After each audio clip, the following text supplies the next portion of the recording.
बिस्मिल्लाहिर्रहमानिर्रहीम। अस्सलाम वालेकुम वरहमतुल्लाहि वबरकातुहू। Welcome to Rabia kitchen. आज मैं आपके लिए मलीदे की रेसिपी लेके आई हूँ जो बहुत हेल्दी और मज़ेदार बनता है। आइए बनाना स्टार्ट करते हैं। दो मैंने पेड़े लिए हैं रेगुलर, जो हम आटा गूंथते हैं, रोटी बनाई जाती है हमारे घर में, उसी के ये दो पेड़े लिए हैं। 2 टेबल स्पून पिसा हुआ खोपरा लेंगे और हस्बे ज़रूरत हमें बादाम पिस्ते चाहिए। 1/2 टीस्पून पिसी हुई इलायची लेंगे और 4 टेबल स्पून पिसी हुई चीनी ली है मैंने। अगर आपको चीनी ज़्यादा लग रही है तो आप कम कर सकते हैं। और 1 कप हमें घी चाहिए। सबसे पहले एक पेड़ा लेंगे, इसे हम बेल लेते हैं। जैसा आपका दिल चाहे, मोटा पतला इसे बेल लीजिए।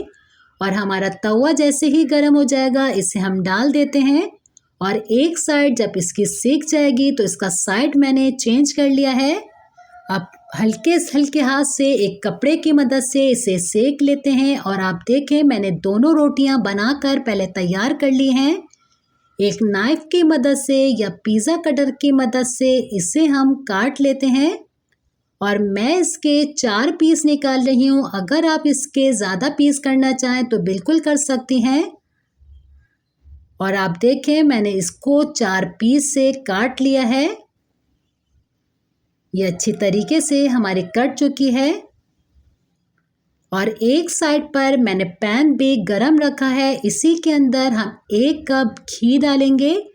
और घी हमारा अच्छे से मेल्ट हो जाएगा तो इसके अंदर हम एक रोटी का पीस डाल देते हैं। और अच्छी तरीके से इसे हमें हल्की आंच पे फ्राई करना है। बिल्कुल हल्की आंच पे फ्राई करेगा, कोई जल्दी नहीं है। और जब इसका एक साइड खूबसूरत से होने लग जाएगा तो इसका साइड हम चेंज करेंगे। जितनी आप हल्की आंच पे इसे फ्राई करेंगे तो इतने ही ये क्रिस्पी से बनेंगे। और जब आप इसका एक एक बाइट लेंगे तो आपको लगेगा आप केक रस खा रहे हैं, इतना मज़ेदार लगते हैं ये।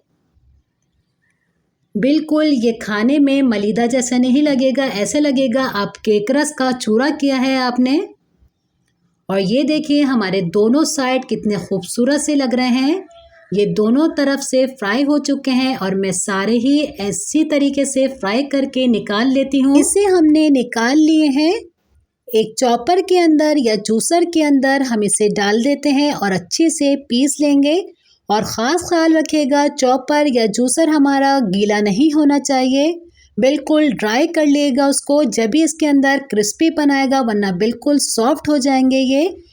1 से 2 दफ़ा इसे हम पीसेंगे तो जब जाके ये बारीक सा पीसा जाएगा। आप देखें, मैंने 2 दफ़ा इसे पीसा है और आपको इसकी शक्ल नज़र आ रही है कितना बारीक सा हो गया है ये।